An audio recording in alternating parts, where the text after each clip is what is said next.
उत्तराखंड में अब विकास की नई ऊंचाइयों को छूने की तैयारी जो है वो चल रही है। पहाड़ों की दुर्गम भूगोलीय परिस्थितियों के बीच रोपवे नेटवर्क को परिवहन और पर्यटन का भविष्य माना जा रहा है।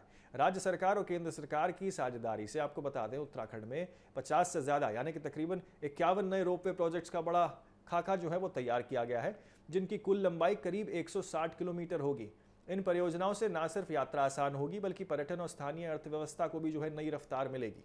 उत्तराखंड में आपको बता दें, रोपवे अब केवल पर्यटन का साधन नहीं बल्कि आपको बता दें वो भविष्य की मजबूत पहचान और परिवहन व्यवस्था के रूप में भी उभर रहा है। उत्तराखंड रोडवेज डेवलपमेंट लिमिटेड यानी कि URDL के तहत राज्य में 51 रोपवे परियोजनाओं पर जो है वो काम चल रहा है, जिसका उद्देश्य पर्वतीय क्षेत्रों में कनेक्टिविटी को आसान बनाना और चारधाम यात्रा को सुगम करना है। इस महत्वाकांक्षी योजना के तहत आपको बता दें, दो सबसे बड़े प्रोजेक्ट जो है वो सोनप्रयाग गौरीकुंड केदारनाथ रोपवे और इसी के साथ गोविंद घाट हेमकुंड साहिब रोपवे जो है वो बताया जा रहा है, जिसपे तेजी से काम चल रहा है। केदारनाथ रोपवे करीब 12.9 किलोमीटर लंबा होगा और इसे आपको बता दें PPP मॉडल पर विकसित किया जा रहा है। वहीं हेमकुंड साहिब रोपवे लगभग 12.4 किलोमीटर लंबा होगा, जिससे श्रद्धालुओं की कठिन पैदल यात्रा जो है काफी ज्यादा आसान हो जाएगी। सरकार का अनुमान है कि इन परियोजनाओं के पूरा होने के बाद यात्रा का समय जो है वो घंटों से घटकर जो है कुछ मिनटों का रह जाएगा, जिससे लाखों श्रद्धालुओं को जो है इसका सीधे तौर पर लाभ मिलेगा। इसके अलावा राज्य सरकार ने जिन 51 रोपवे परियोजनाओं की पहचान की है, उसकी कुल लंबाई जो है वो लगभग 160.75 किलोमीटर बताई जा रही है।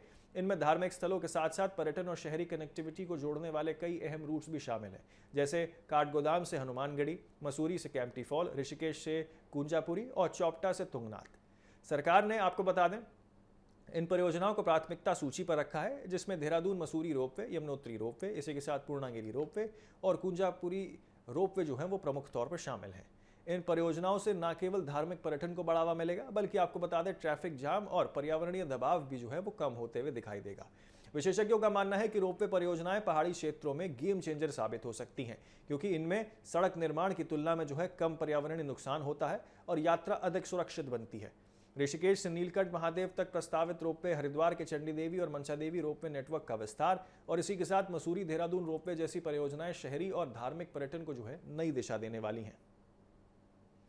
तो कुल मिलाकर देखा जाए तो उत्तराखंड में 51 रोपवे परियोजनाओं का यह विशाल नेटवर्क राज्य को देश का सबसे बड़ा रोपवे हब बनाने की दिशा में एक बहुत बड़ा कदम है। इन परियोजनाओं के पूरा होने के बाद न सिर्फ चारधाम यात्रा आसान होगी बल्कि पहाड़ों की अर्थव्यवस्था, रोजगार और इसी के साथ पर्यटन को भी जो है नई उड़ान मिलेगी। तो किस तरीके से देखिए, चारधाम यात्रा भी आसान होगी और साथ ही पर्यटन और रोजगार दोनों को जो है यहाँ अवसर मिलेगा।